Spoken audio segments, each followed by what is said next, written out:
Kembali lagi bersama saya Ahmad Sarkawi di YouTube channel Ahmad Sarkawi Sibuya tentunya, yaitu di konten podcast Back to Idul Fitri.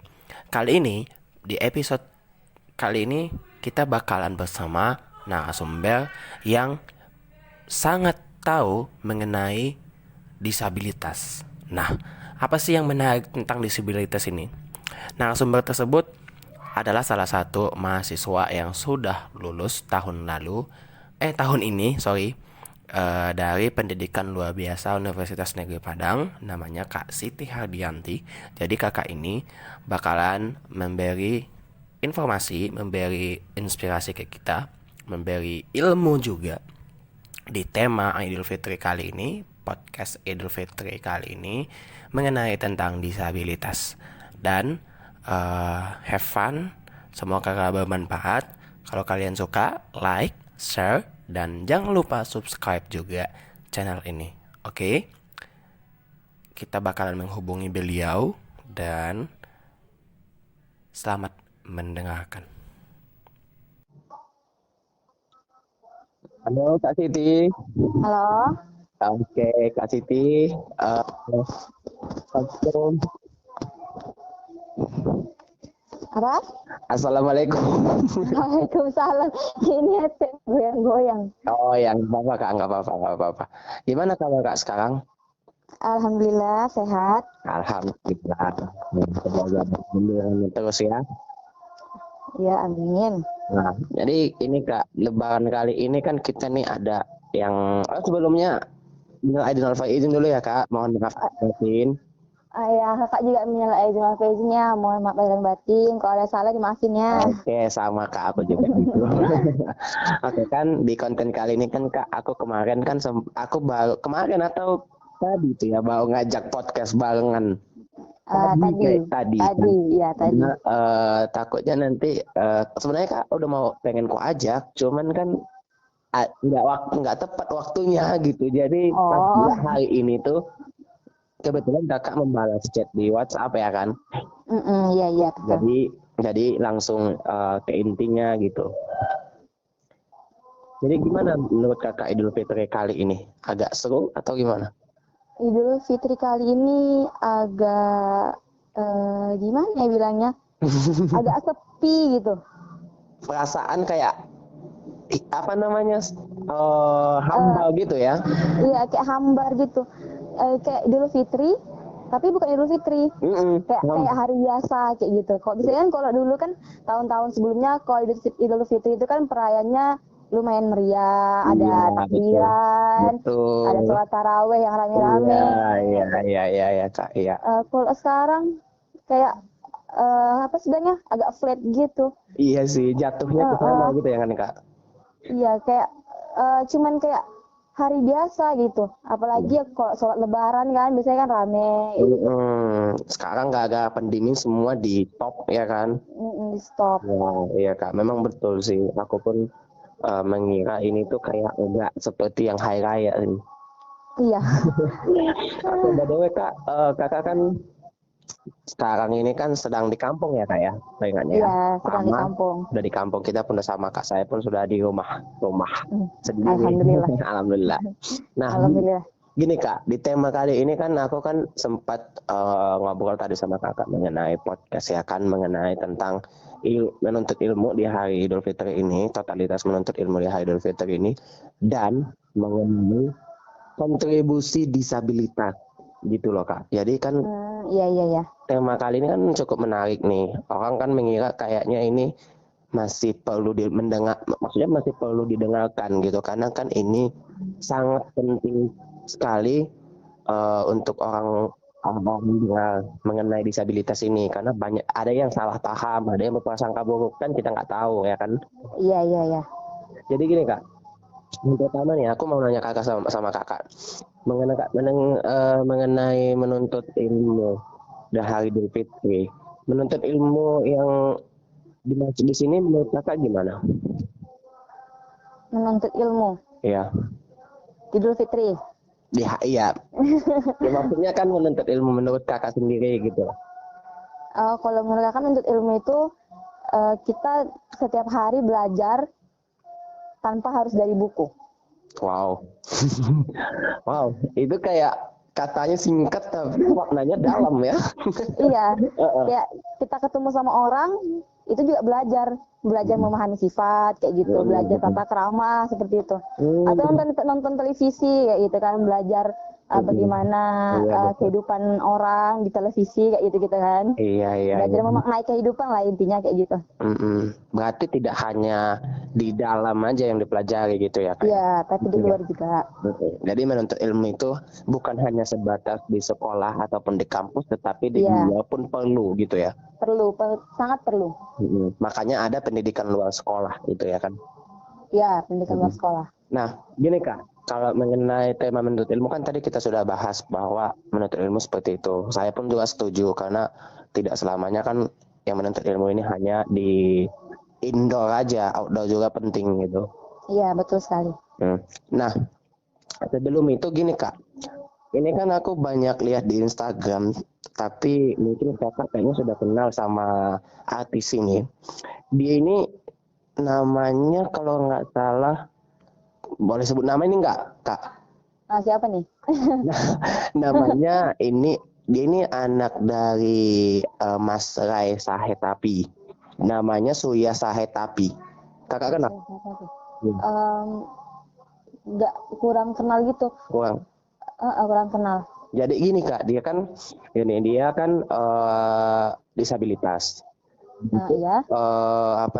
Dia kan tuli atau kita bisa sebut juga tunarungu lah gitu lebih. Iya, tunarungu. Jadi yang saya lihat di Instagram dia itu kan banyak yang mengkomentar bahwa kenapa sih Anda itu ngobrol sama orang, Anda pandai ngomong, tapi kenapa harus pakai bahasa isyarat gitu? Padahal Anda kan bisa ngomong, kenapa nggak ngobrol gitu, kena sama orang-orang biasa gitu. Menurut Kakak sendiri gimana sih menanggapi yang masalah kayak gitu? Menanggapi masalah kayak gitu. Sebenarnya kalau Kakak kan udah pribadi, udah pengalaman sering ngobrol sama anak tunarungu.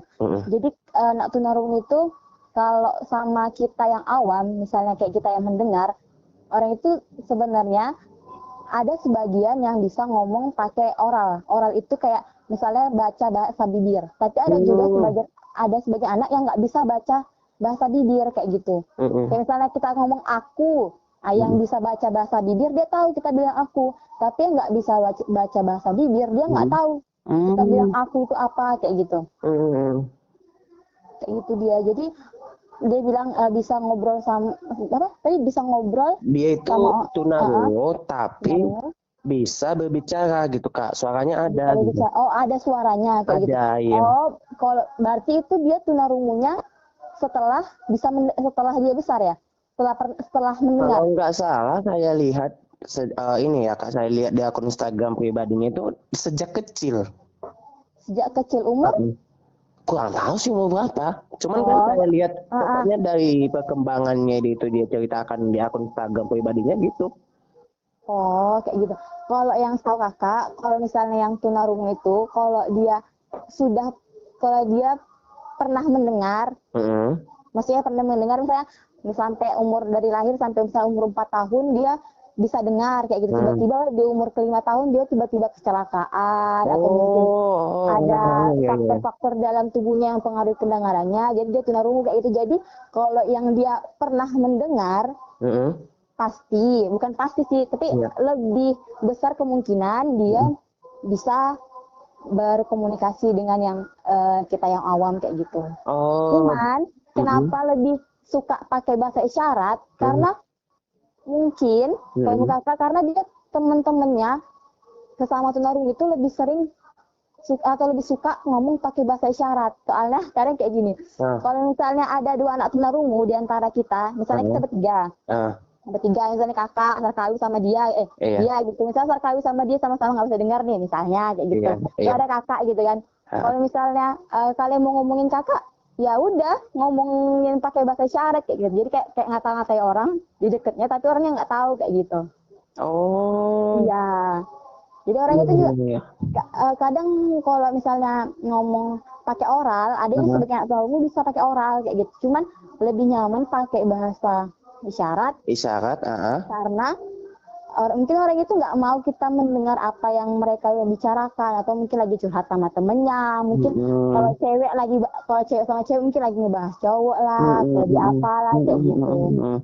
Berarti ada kemungkinan dia itu mengikuti gitu ya Kak ya?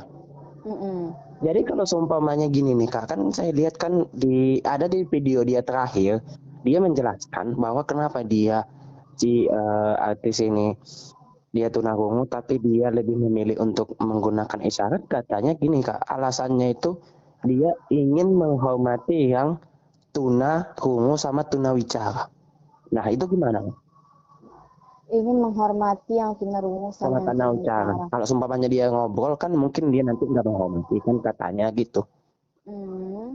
Kalau itu mungkin lebih ke pribadi dia kayaknya lah. Soalnya mungkin karena udah kebiasaan ngobrol sama temennya pakai bahasa isyarat, jadi ngobrol ke yang kita ini jadi kayak kebawa yang sama yang tunarungu kayak gitu. Kayak misalnya kalau kita kan misalnya tinggal di daerah ini, kita biasanya ngomong lo gue kayak gitu kan.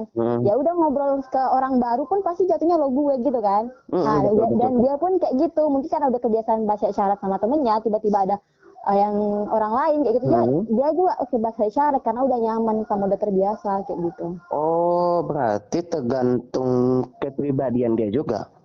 Iya, tergantung kepribadian dia sih. Karena kan gini, saya lihat kan masih banyak orang yang menyalahpahami tentang disabilitas ini, apalagi kan yang tunarungu sama tunawicara ya kan. Nah, karena saya kan sangat jarang berjumpa orang seperti itu kan. Jadi saya kan lebih sering menjumpai yang tunanetra.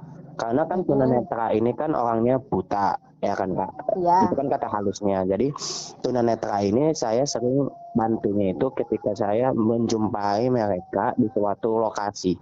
Tapi ada beberapa orang yang tidak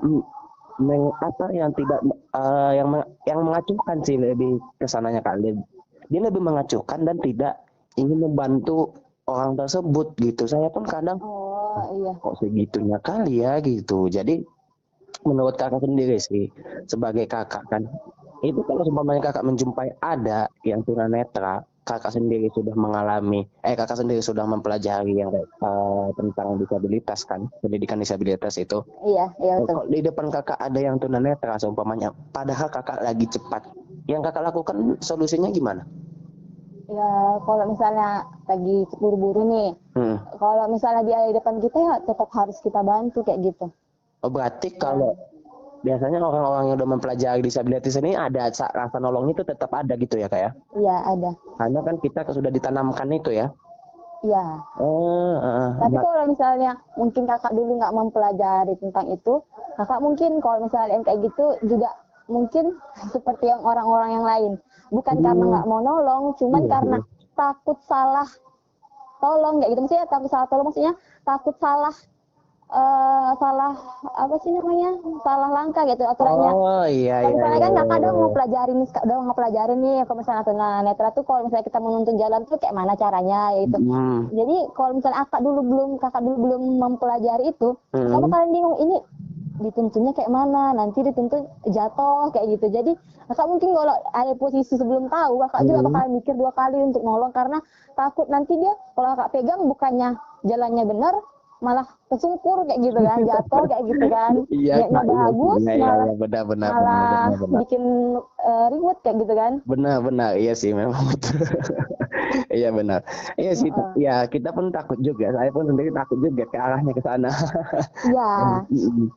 Baru berarti itu berarti tergantung kitanya sendiri kan melangkah diri apakah kita harus menolong, tapi lihat situasinya juga gitu ya. Ya, tapi sebenarnya kalau kita misalnya mau nolong, ya tolong aja kayak gitu, biarpun kita nggak tahu gimana cara nuntunnya. Kalau misalnya tunanetra kan nuntun jalannya itu ada posisinya kayak gitu kan, yang bagus kayak gitu.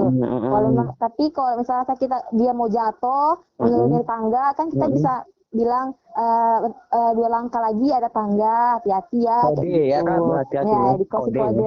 Nah, Kita bilang di depan ada tiang, hati-hati ya kayak gitu. oh iya ngerti.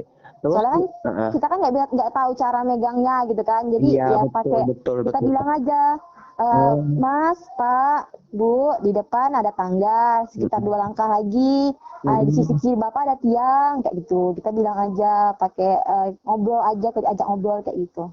Iya berarti ngasih istilahnya ngasih kode gitu Kak ya. Ngasih kode, Iya ya. betul. Nah gini Kak, kalau menurut Kakak sendiri nih, saya ini kan mau nanya nih belak-belakan nih Kak. Menurut Kakak sendiri kontribusi pemerintah terhadap yang disabilitas itu sudah sampai mana? Kalau kontribusi pemerintah ya, Iya terhadap disabilitas sekarang ini gitu. kalau dilihat dari, misalnya dari segi pendidikan, kalau kakak udah bagus kalau dari segi pendidikan, soalnya kan ada sekolah luar biasa yang disediakan kayak gitu kan, ya, Kak, ya? ada yang ada SLB yang negeri yang disediakan oleh pemerintah kayak gitu, dan juga sekarang itu sedang banyak digalak-galakkan atau dimarak-marakkan yang namanya sekolah inklusi. Sekolah inklusi itu menggabungkan anak yang berkebutuhan khusus atau disabilitas dengan anak normal kayak gitu. Jadi kalau dalam segi pendidikan menurut kakak sudah bagus. Cuman ya. cuman sepertinya pemerintah butuh lebih mensosialisasikan bagaimana apa itu disabilitas kayak gitu. Soalnya masih banyak orang-orang awam yang masih belum tahu disabilitas itu seperti apa gitu. Dan berakibat untuk aksesibilitas mereka itu tidak bisa dipenuhi. Seperti misalnya kalau kita mau ke kantor-kantor, di kantor-kantor itu masih kurang namanya aksesibilitas. Tidak usah jauh-jauh dari kantor-kantor, misalnya dari jalan umum saja seperti itu masih kurang karena karena orang-orang pun masih belum tahu bagaimana cara aksesibilitas yang bagus untuk anak-anak disabilitas kayak gitu. Misalnya kayak anak tunanetra lah. Kalau misalnya mau jalan itu dia bisa jalan kalau misalnya kita ada kasih penanda di jalan seperti itu, ada tanda-tanda jalan dikasih yang di lantai yang dipijak gitu kan, misalnya kalau tahu kan pernah lihat kan kayak gitu. Dia agak di tengah-tengah gitu kan, di tengah-tengah di pinggir jalan tuh kan ada kayak keramik dibuat kan, mesti ada tengah-tengahnya ada kayak bulat-bulat atau garis-garis kayak gitu kan, nah simbol-simbol kayak gitu. Itu di sebagian tempat udah ada, tapi masih banyak tempat yang belum ada itunya kayak gitu, belum ada aksesibilitasnya kayak gitu. Jadi kalau agak pribadi pengennya sih sebenarnya pemerintah itu yang paling utama kan pendidikan udah lumayan. Sekarang lebih ke mungkin karena kita kan masyarakat ini pasti butuh yang namanya ke kantor capil, kantor wilayah atau macam-macam kayak gitu atau puskesmas lah. Mulai tempat-tempat seperti itu pemerintah mewajibkan adanya aksesibilitas kayak gitu. Terutama kampus juga. Seharusnya diwajibkan untuk ada aksesibilitasnya, ada atau tidak adanya mahasiswanya yang disabilitas misalnya di kampus ya kan, tetap harus ada aksesibilitasnya, baik itu untuk yang tunanetra, tunadarsa kayak gitu, tunarungu ya kan, kayak gitu. Ngerti Kak, berarti harus ada akses disabilitas ya khusus gitu ya. Aksesibilitas namanya. Nah, kalau kita lihat kan, kalau kakak lihat sendiri tadi kan dalam pendidikan tadi sudah lumayan, sedangkan dalam sosial gitu masih belum gitu ya kak ya? Iya masih kurang lah, tapi sekarang ini sudah ada beberapa tempat kayak gitu. Berarti sudah mulai gitu ya? Cuman harus lebih digiatkan lagi kayak gitu. Oh iya kak, betul sih, karena kalau enggak kayak gitu nanti bakalan susah ya kan? Iya bakalan susah. Mudah-mudahan sih didengarkan pemerintah ya kan. Kalau ada yang dengar podcast ini mudah-mudahan langsung sampai ya kan. Nggak tahu kita ya kan. Nah, nah yang terakhir nih kak, ada nggak kak, seumpama ini nanya akunya belak-belakan nih kak ya. Ada nggak kak menurut kakak yang disembunyikan beberapa orang mengenai disabilitas ini? Yang disembunyikan maksudnya gini, contohnya kan ada masalah kan, aku dapat ada sempat kemarin siapa itu ya, lupa juga, dulu tuna bicara. Nah tapi yang dipermasalahkan di situ orang itu lebih bukan membantu dia, malah orang memilih membuli dia gitu loh. Membuli dia. Yang membuli ini dibela gitu. Itu ada nggak Kak dengar Kakak gitu disembunyikan masalah-masalah kayak gitu? Kok rata-rata aku lihat masalah itu kok cepat selesai gitu. Kenapa sih yang yang membuli itu nggak tidak dipidana atau apa? Dipidana kayak gitu ya? Ya. Kalau dengar kayak itu Kakak sih nggak ada, cuman anak yang disabilitas ini memang rentan yang namanya terkena tindakan kriminal kayak gitu. Saya jadi korban kayak gitu. Memang kayak pembulian kayak gitu. Nah itu memang sering seperti itu. Cuman kakak juga nggak tahu kalau yang masalah kenapa tiba-tiba dia yang si pembuli nggak kena kayak gitu. Nah itu juga kurang tahu kalau yang masalah itu. Cuman karena yang jadi korban tindakan kayak gitu memang sering kali kayak gitu. Iya Kak, ngerti. Aku sering nampak di beberapa YouTube, di beberapa sosial media. Ini kok nggak ditindak sih gitu. Jadinya orang malah menyalahkan si korban. Itu makanya aku kaget Kak, kok bisa si korban yang disalahkan padahal si pembuli yang duluan mulai gitu. Ya, kalau menurut aku sih itu lebih ke kalau si pembuli dia kan bisa beralibi. Nah, kalau yang korban, apalagi yang tunawicara, dia mau ngomong pun orang nggak ngerti dia bilang apa, mau ditranslatein pun sama yang ahlinya pun, ya yang menjamin dia ngomong benar juga nggak ada gitu. Jadi dia lemah dia, jadi yang disabilitas ini lemah kayak gitu. Berarti hal-hal seperti itu Kak, itu ditangani sama siapa? Kalau misalnya ada yang misalnya anak berkebutuhan khusus yang kena tindakan kriminal kayak gitu, misalnya kalau misalnya anak tunarungu sama tunawicara kan butuh yang namanya penerjemah kayak gitu kan. Nah, biasanya ada guru-guru PLB atau yang pokoknya sejajaran sama itu yang bakalan dipanggil misalnya oleh kepolisian untuk menerjemahkan apa yang dibilangnya kayak gitu. Seperti juga ada anak tunagrahita misalnya yang terkena tindakan kriminal juga bakalan dipanggil juga yang PLB atau yang psikologi ya gitu yang bisa berkomunikasi kayak gitu sama mereka. Iya Kak ya. Ngerti. Berarti kita harus berarti ada pengawasnya lah istilahnya ya. Iya. Itu ya pemandu, lebih ke pemandu ya. Oke Kak, ini lumayan menarik sih, tapi pengen panjang, takutku nanti orang malah takut kepanjangan ya kan. Malah ngantuk benernya kan.